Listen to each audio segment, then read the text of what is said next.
Hello everyone, my name is Riddhi. इस lecture में हम लोग सोशो कल्चरल रिफॉर्म मूवमेंट्स और जितनी भी पर्सनालिटीज़ इन्वॉल्व थी ब्रिटिश इंडिया के टाइम पे, जो भी मूवमेंट चली थी, ये सारी चीज़ें हम लोग पढ़ रहे हैं। जिसमें से कुछ रिफॉर्म मूवमेंट्स नॉर्थ इंडिया की हम पढ़ चुके हैं। उससे पहले वाले लेक्चर्स में हमने वेस्ट इंडिया की और ईस्ट इंडिया की भी रिफॉर्म मूवमेंट्स पढ़ी थी। तो अभी नॉर्थ इंडिया की कुछ मूवमेंट्स बच गई थी, वो हम कवर कर लेते हैं। सबसे पहली मूवमेंट है निरंकारी मूवमेंट। 1851 की ये मूवमेंट होती है। निरंकारी का मतलब होता है फॉर्मलेस वन। तो ये सिखिज़म का एक सेक्ट है ये कि एक बाबा दयालदास के द्वारा ये फाउंड की गई थी, ये पूरी रिफॉर्म मूवमेंट, जो कि नॉर्थ वेस्ट पंजाब में 1851 में ही स्टार्ट होती है। और इस पूरी मूवमेंट का एम ये था कि सिखों के जो प्रैक्टिसेस थी और बिलीव्स थी, जो कि गुरु नानक देव जी के टाइम से चली आ रही थी, उसको वापस से रीस्टोर करना है, उन प्रैक्टिसेस को, बिलीव्स को। ठीक है, जो कि उस टाइम से चल रही है, तो उनको अभी भी आपको अलाइव रखना है। तो ये जो मूवमेंट है, ये जब रंजीत सिंह की डेथ हुई थी, तो उसके बाद, जब उनकी डेथ के बाद सिख एम्पायर और सिख हिस्ट्री पूरी एंड हो जाती है, तो उसके बाद ये पूरी मूवमेंट स्टार्ट होती है। तो निरंकारी जो है वो बेसिकली एक फॉर्मलेस गॉड में मानते हैं और आइडल वर्शिप, मूर्ति पूजा वगैरह में ये लोग बिलीव नहीं करते हैं। और ये समझते हैं कि जो सच्चा सिख फेथ है वो नाम सिमरन पर बेस्ड है, मतलब कि बार बार भगवान के नाम लेने पर बेस्ड है, अगर आप ट्रू सिख फेथ की बात करते हो। तो ये कहते हैं कि एक ह्यूमन गुरु की भी नेसेसिटी होती है। अगर कोई भी स्क्रिप्चर दिया हुआ है, उस स्क्रिप्चर को कैसे फॉलो करना है, इंटरप्रेट करना, उस चीज़ के लिए और गाइड करने के लिए लोगों को एक ह्यूमन गुरु की नीड होती है। तो ये निरंकारी मानते हैं। फिर नेक्स्ट है नामधारी मूवमेंट, जिसको कुका मूवमेंट भी कहते हैं। 1857 की ये मूवमेंट होती है।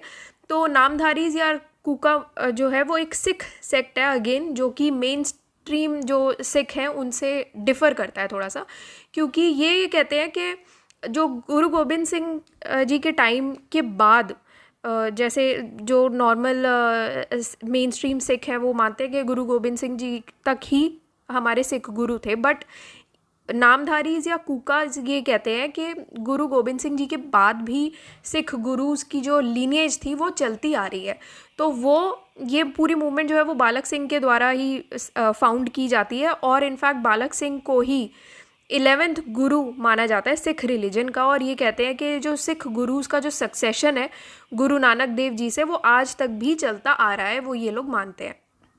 और ये कोई भी रिलीजियस रिचुअल या ये सब चीज़ों में नहीं मानते हैं, कुछ अलग से कुछ अनुष्ठानों वगैरह में ये सब नहीं मानते। ये भी उसी बारे में बात करते हैं कि आप बार बार भगवान का नाम लो, उसी में मानते हैं। तो इनको, इनके जो मेंबर्स होते हैं उनको नामधारीज कहा जाता है। तो कुक्स होता है मतलब कि बार बार कुछ हाइम्स करना, कुक्स मतलब चैंट करना। तो ये रिपीटेड चैंटिंग ऑफ हाइम्स में बिलीव करते हैं। नामधारी जेंडर इक्वालिटी में बिलीव करते हैं। विडो री मैरिज को एक्सेप्ट किया इन्होंने, और डाउरी को, चाइल्ड मैरिज को, ये सब के ये अगेंस्ट रहते हैं, प्रोहिबिटेड है इनमें के।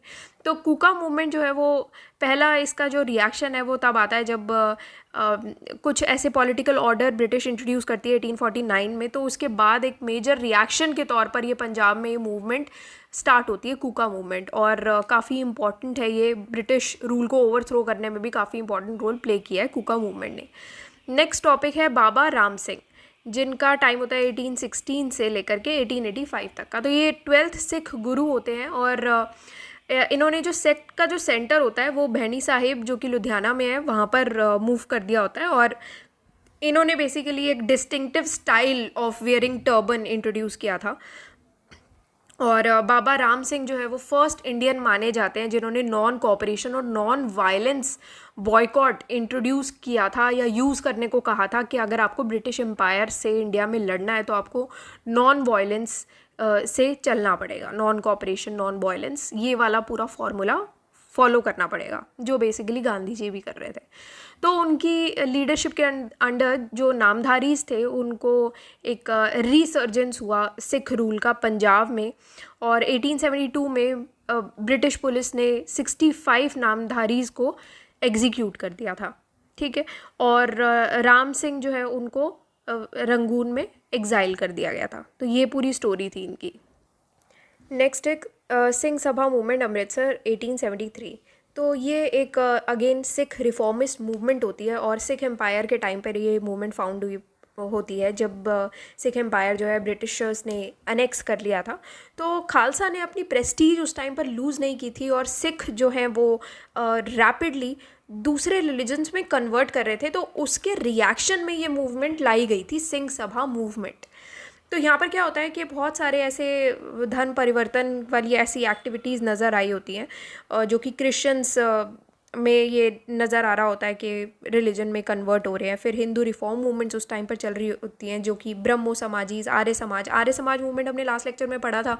तो उसमें भी हमने देखा था कि कैसे हिंदूज़ जो है वो दूसरे रिलीजन में कन्वर्ट करवा रहे थे या हिंदू रिलीजन में ही दूसरे लोगों को कन्वर्ट करवा रहे थे। तो वो ये पूरी मूवमेंट स्टार्ट हो रही थी, हिंदूज़ का प्योरिफिकेशन वगैरह वाली मूवमेंट आर्य समाज के अंडर।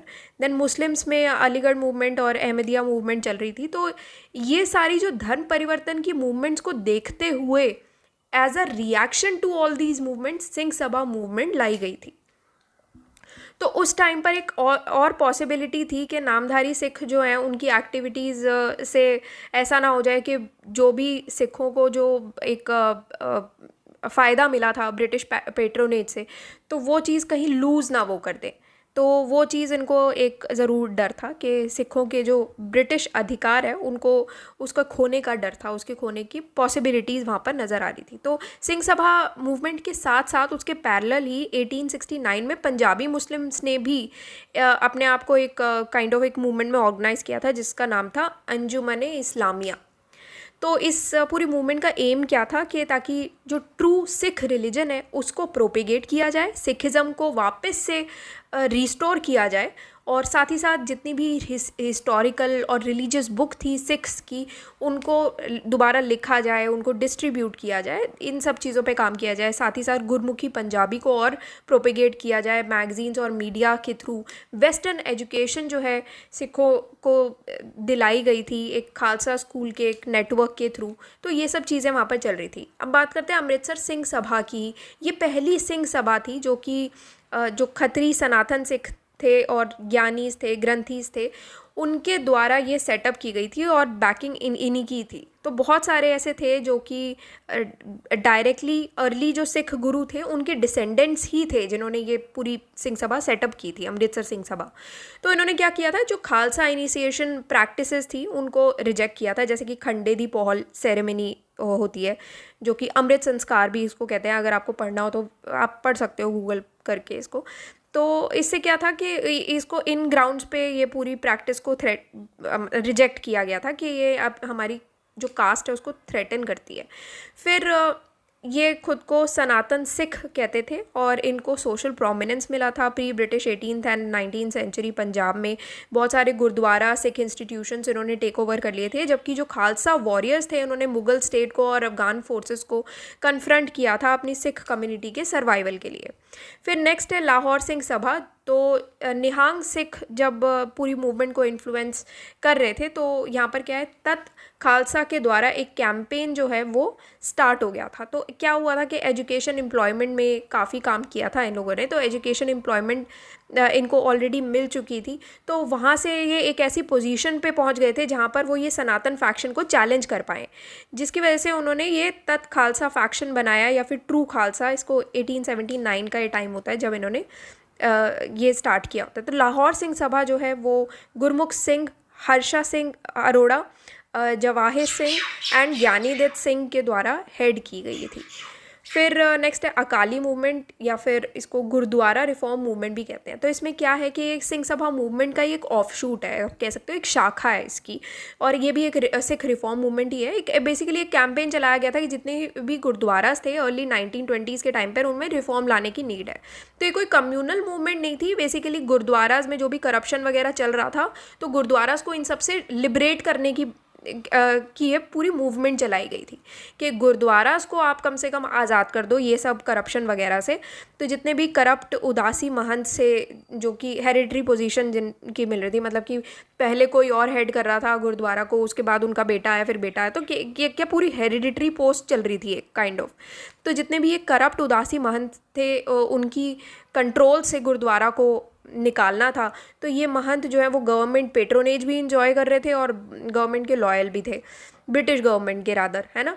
तो यहाँ पर क्या है, एक नॉन वायलेंट नॉन कॉपरेशन सत्याग्रह स्टार्ट किया गया था अकाली मूवमेंट के तौर पर एक 1921 में। तो गवर्नमेंट ने एक सिख गुरुद्वारा एक्ट को 1922 में पास किया था, जो कि बाद में फिर 1925 में अमेंड भी की जाती है। तो इस एक्ट के द्वारा गुरुद्वारास का जो पूरा कंट्रोल है वो सिख मासेस को ही दे दिया गया था, और जितने भी सिख श्राइन्स हैं, हिस्टोरिकल सिख श्राइन्स हैं इंडिया में, वो सारे शिरोमणि गुरुद्वारा प्रबंधक कमेटी के अंडर आ गए थे। तो अब इस पूरे जितने भी सिख श्राइन्स हैं हिस्टोरिकल, उनका कंट्रोल एसजीपीसी के अंडर आ गया था। तो अकालीज ने भी इंडियन इंडिपेंडेंस मूवमेंट में काफ़ी पार्टिसिपेट किया था। इनफैक्ट इन्होंने नॉन कॉपरेशन मूवमेंट को भी काफ़ी अच्छा खासा सपोर्ट दिया था। फिर नेक्स्ट बात करते हैं अलीगढ़ मूवमेंट की, जो कि 1875 की मूवमेंट होती है, एक मुस्लिम रिफॉर्मिस्ट मूवमेंट होती है ये। और मोहम्मदन एंग्लो ओरिएंटल कॉलेज, जो कि 1875 में इसका फाउंडेशन इस्टेब्लिश किया जाता है। तो ये मूवमेंट इससे भी, इस कॉलेज से भी एसोसिएटेड है, इसके सेटअप से। तो यहाँ पर क्या था कि एक जो मॉडर्न सिस्टम है वेस्टर्न स्टाइल साइंटिफिक एजुकेशन का, उसको इस्टेब्लिश करने की बात हुई कि मुस्लिम्स को भी आप ये वेस्टर्न एजुकेशन, साइंटिफिक एजुकेशन के सिस्टम से इंट्रोड्यूस करवाना चाहिए। तो सर सैयद अहमद जो थे वो सेंट्रल फिगर थे इस पूरी अवेकनिंग के। और जब 1857 का जो रिवोल्ट होता है उसका फेलियर हो जाता है, जिसकी वजह से मुग़ल एम्पायर भी ख़त्म हो जाता है और उसके बाद ब्रिटिश आ जाती है।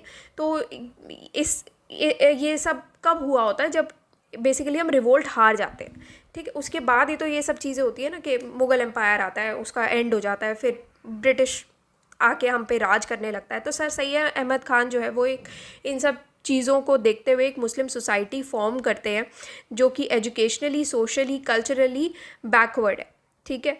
तो उन्होंने ये देखा कि ये पूरी सोसाइटी जो है एक फॉर्म करी जाए, जो कि पूरा इन सब चीज़ों से पीड़ित है, या फिर ये सब चीज़ें इनमें देखी जा रही है, और इन सब चीज़ों से इम्प्रूव करने के लिए हमें एक modern system of western style scientific education introduce करना पड़ेगा। तो उन्होंने कहा था कि हमारा जो अभी का एजुकेशन सिस्टम है, जो प्रिवेलिंग उस टाइम का एजुकेशन सिस्टम था, वो ही रिस्पॉन्सिबल है जो कि मुस्लिम सोसाइटी का जो कंडीशन है वो ख़राब करी जा रहा है। तो उसी की वजह से हमारी जो कंडीशन है, मुस्लिम्स की कंडीशन ख़राब हो रही है।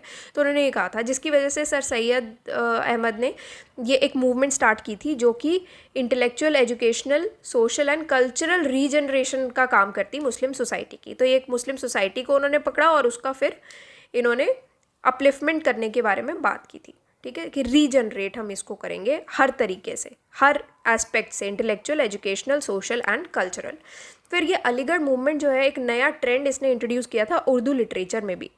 इनफैक्ट जो पुराना जो ओल्ड उर्दू स्टाइल था राइटिंग का, उसको छोड़ के उन्होंने उसको बिल्कुल छोड़ के एक नया न्यू सिंपल स्टाइल इंट्रोड्यूस किया था, क्योंकि वो कहते थे ओल्ड उर्दू स्टाइल जो है वो बहुत ही रिटोरिकल और एकेडमिक है। तो हम एक नए स्टाइल उन्होंने स्टार्ट किया था, जिससे कि मुस्लिम्स को जो मूवमेंट का मेन पर्पस है वो समझ में आ पाए, ठीक है। अब इसका इम्पैक्ट क्या हुआ था कि इंडियन सोसाइटी पे काफ़ी अच्छा खासा इम्पैक्ट था, पर्टिकुलरली मुस्लिम सोसाइटी पे। और क्या किया था, बेसिकली जितनी भी कंटेम्प्रेरी मूवमेंट्स थी उसको काफ़ी ज़्यादा इन्फ्लुएंस किया था इस पूरी मूवमेंट ने। और जो सोशल रिलीजियस मूवमेंट्स उस टाइम पर चल रही थी 19th सेंचुरी के टाइम पर, वो भी इसी मूवमेंट को देखते देखते और आगे आई थी। तो ये जो इम्पैक्ट था अलीगढ़ मूवमेंट का, वो सिर्फ नॉर्दर्न इंडिया पे ही नहीं था, बल्कि इसका एक्सपेंशन इंडिया सब कॉन्टिनेंट के और रीजन्स में भी देखा गया था। इनफैक्ट 20वीं सेंचुरी तक भी इसका इम्पैक्ट देखा गया था। इसने बहुत सारे इंस्टीट्यूशंस का ग्रोथ देखा था, जैसे कि Jamia Millia Islamia, Aligarh Muslim University, Osmania University, Dhaka University, then Anjuman Taraqqi Urdu, then Darul Uloom Nadwa Lucknow, and then Darul Musannifin Azamgarh. ये आप देख सकते हो जो भी इंस्टीट्यूट्स है, ये सारे इन्फ्लुएंस थे इसके। अब यहाँ पर क्या हुआ था, बहुत सारे और सोशो रिलीजियस मूवमेंट्स आए थे, जैसे कि द उर्दू मूवमेंट आई थी, खिलाफत मूवमेंट, पाकिस्तान मूवमेंट। तो यहाँ पर क्या था कि एक मूवमेंट चल गई है अलीगढ़ मूवमेंट, अब उसके बाद से उससे इन्फ्लुएंस होके बाकी के मूवमेंट्स भी फिर स्टार्ट हो गए थे, ठीक है। अब बहुत सारे ऐसी चीज़ें थी जिससे इनको ऑपोजिशन भी मिला था, तो इसके जो चीफ ओपोनेंट्स थे वो थे जो बिल्कुल कॉन्जर्वेटिव उलेमास थे। सिंस ये लोग पुरानी जितनी भी चीज़ें थी, in fact Urdu style of writing तक को इन्होंने अगर चेंज करने के बारे में बात किया, या फिर western style scientific education introduce करने के बारे में बात किया, तो ऑब्वियसली जो पुराने कंजर्वेटिव लोग थे उनको दिक्कत आएगी। वो हर एक रिलीजन में होता है। तो इनके जो चीफ ओपोनेंट्स थे जो कि इसको अपोज कर रहे थे, वो थे जो बिल्कुल कॉन्जर्वेटिव उलेमास थे। उन्होंने सर सैयद को ब्लेम किया था कि आप ये वेस्टर्न एथिक्स और कस्टम्स ला रहे हो मुस्लिम्स में, जो कि एक ठीक बात नहीं है। और इनफैक्ट देवबंद स्कूल था वो भी अलीगढ़ मूवमेंट को अपोज कर रहा था। और अवध पंच बाय अकबर इलाहाबादी, मुंशी सज्जद हुसैन और पंडित रतन नाथ सरसर, इन्होंने भी इसको अपोज किया था, ये अलीगढ़ मूवमेंट को। देन उसके बाद जो पैन इस्लामिस्ट थिंकर और एक्टिविस्ट थे जमाल अल दीन अल अफ़गानी, इन्होंने भी इसको अपोज किया था। अब हम जैसे सर सैयद अहमद ख़ान के बारे में हमने थोड़ी सी बात की है, तो उनके बारे में हम अलग से पढ़ भी लेते हैं। तो एक Indian Muslim reformer, philosopher, educationist थे ये, और इन्होंने मुस्लिम्स के फ्यूचर के बारे में बात की थी कि जो बहुत ही ज़्यादा मुस्लिम्स में ये रिजिड ऑर्थोडॉक्स आउटलुक चल रहा है, वो चीज़ जो है पूरी मुस्लिम की जो कंडीशन है, सोशल कंडीशन, एजुकेशनल कंडीशन, सारी चीज़ें ख़राब कर रही है। तो मुस्लिम्स को सबसे पहली चीज़ तो एजुकेशन और जॉब्स पर कंसंट्रेट करना होगा, फोकस करना होगा कि अच्छी एजुकेशन वो लें और अच्छी जॉब्स लें, ताकि जो उनके हिंदू काउंटर पार्ट्स हैं उनसे बराबरी ये कर पाएँ। फिर उसके बाद जितनी भी मुस्लिम्स के द्वारा पॉलिटिकल एक्टिविटीज़ चलाई जा रही थी, उन सब चीज़ों को इन्होंने अपोज़ किया था सर सैयद अहमद ख़ान ने। उनके हिसाब से जो एक्टिव पार्टिसिपेशन है पॉलिटिक्स में, उससे गवर्नमेंट में हॉस्टिलिटी आ सकती है, ठीक है, ये मतलब दुश्मनी आ सकती है। तो इनकी टीचिंग्स क्या है, कंट्रीब्यूशन क्या है, तो ये कहते थे कि रिलीजन जो है वो टाइम के हिसाब से थोड़ा सा अडेप्टेबल होना चाहिए, आपको रिजिड नहीं होना चाहिए, और अदरवाइज़ वो बिल्कुल फॉसिल्ड हो जाएगा ना, तो कोई फ़ायदा ही नहीं रहेगा, उस रिलीजन का कोई फ़ायदा ही नहीं रहेगा अगर वो वक्त के साथ अडेप्टेबल ना बन पाए। वो एक कुरान की लिबरल इंटरप्रिटेशन के बारे में बात करते थे in the light of rationalism, but वो ये कहते थे कि Quran is be the ultimate authority, ठीक है, तो ये वो मानते थे। फिर यूनिटी ऑफ रिलीजन्स में वो बिलीव करते थे, प्रैक्टिकल मोरालिटी की यहाँ पर बात करते थे। उन्होंने बेसिक कॉमनैलिटी का भी प्रीच किया था कि हिंदू और मुस्लिम इंटरेस्ट में कितनी चीज़ें कॉमन देखी गई है, उन्होंने वो चीज़ भी काफ़ी उस चीज़ का प्रचार किया था। फिर विमेन एम्पावरमेंट के लिए उन्होंने काफ़ी काम किया था, जैसे विमेन को बेटर एजुकेशन प्रोवाइड करना, पर्दा सिस्टम अपोज़ किया था, पॉलीगैमी अपोज़ किया था कि एक ही आदमी की बहुत सारी वाइफ्स होती हैं, वो सारा सिस्टम उन्होंने अपोज़ किया था। इनफैक्ट डिवोर्स के लिए विमेन का कंसेंट होना चाहिए, वो चीज़ उन्होंने उस पर काम किया था। फिर उन्होंने पीरी और मुरीदी को भी कंडेम किया था। तो ये सारी चीज़ों में उन्होंने विमेन के लिए, विमेन एम्पावरमेंट में काम किया था। He was a great educationist. इन्होंने बहुत सारे स्कूल्स ओपन किए थे बहुत सारे टाउन्स में, एंड काफ़ी बुक्स इन्होंने उर्दू में ट्रांसलेट भी की थी।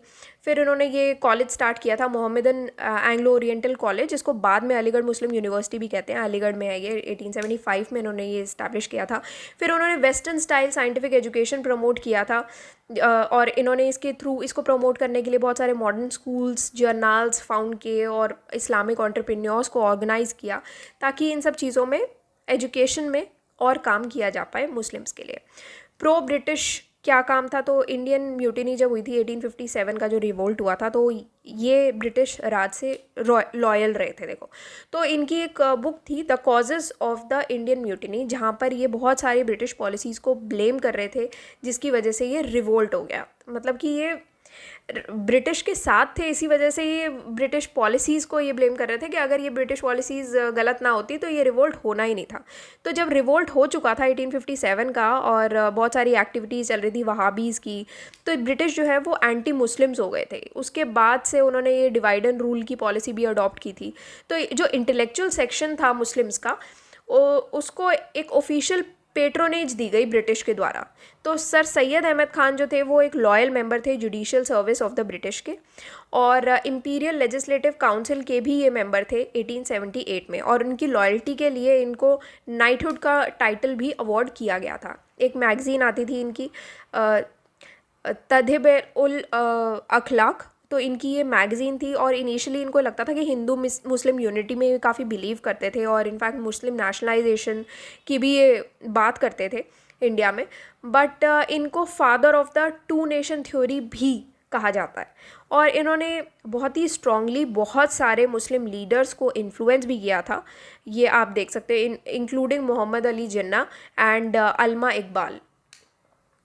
तो ये था इनके बारे में, तो आप यहाँ से पढ़ सकते हैं। मेन पॉइंटर्स जो है, जब भी आप किसी भी पर्सनालिटी के बारे में पढ़ते हो, सबसे पहले तो उन पॉइंटर्स के बेसिस पे ना उनकी एक इमेज अपने माइंड में फॉर्म कर लो और उनकी फ़ोटो के बेसिस पे आप एक इमेज फॉर्म कर सकते हो, ताकि आपको समझ में आए कि हाँ ये पर्सन थे, इन्होंने ये काम किया था और ये इस टाइप के पर्सन थे। ठीक है, जैसे आप किसी अपने फ्रेंड से मिलते हो, आप थोड़ा सा जजमेंटल होते हो ना कि ये इस टाइप का पर्सन है, इस टाइप का पर्सन है, मेरा दोस्त बन सकता है, नहीं बन सकता, क्या है क्या नहीं है। उस टाइप से आप पर्सनैलिटीज़ के भी बारे में अलग से पढ़ो। जब भी आपको डिफ़िकल्टी होती है किसी के बारे में याद करने के लिए, उसको गूगल करो, उसके बारे में थोड़ा सा पढ़ो, ताकि आपको ना उसका एक बेसिक आइडिया फॉर्म हो जाएगा कि हाँ ये पर्सन इस टाइप का था। और इसकी एक फ़ोटो देख लो, ताकि आपको माइंड में बहुत अच्छे से फॉर्म हो जाएगा कि ये पर्सन इस टाइप का पर्सन था और यहाँ पर इन्होंने ये सारे काम किए थे। तो यहाँ पर यही था बस इस टॉपिक में। नॉर्थ इंडिया की देखो सारी मूवमेंट्स कवर हो चुकी है, पर्सनालिटीज़ कवर हो गई हैं। अच्छा, ये पर्टिकुलर लेक्चर 2020 एंड 50-50 सीरीज़ का पार्ट है और इसके बारे में अगर आपको और जानना है synopsisize.com आप विज़िट करके कर सकते हो। नेक्स्ट लेक्चर से हम लोग साउथ इंडिया की जितनी भी मूवमेंट्स हैं वो पढ़ेंगे। So this is our website synopsisize.com। यहाँ पर आप जाओगे, फ्रंट पेज पर ही आपको 2020 50-50 सीरीज़ का ये टॉपिक मिल जाएगा। तो जो लोग परचेज़ कर रहे हैं कोर्स, वो यहाँ से परचेज़ कर सकते हैं। जिनको परचेज़ नहीं करना उनके लिए ये है कि ये वो टॉपिक्स हैं जो कि सबसे ज़्यादा इंपॉर्टेंट टॉपिक्स हैं एग्ज़ाम के लिए, जिसमें से हर साल कोई भी साल का पेपर उठाओ, पिछले 40 साल में हर साल यूपीएससी इन टॉपिक्स में से क्वेश्चन पूछता ही पूछता है। तो ये एक बहुत इंपॉर्टेंट टॉपिक्स हो जाते हैं, मतलब कट ऑफ जितने तो क्वेश्चन इन्हीं टॉपिक्स में से आ जाते हैं।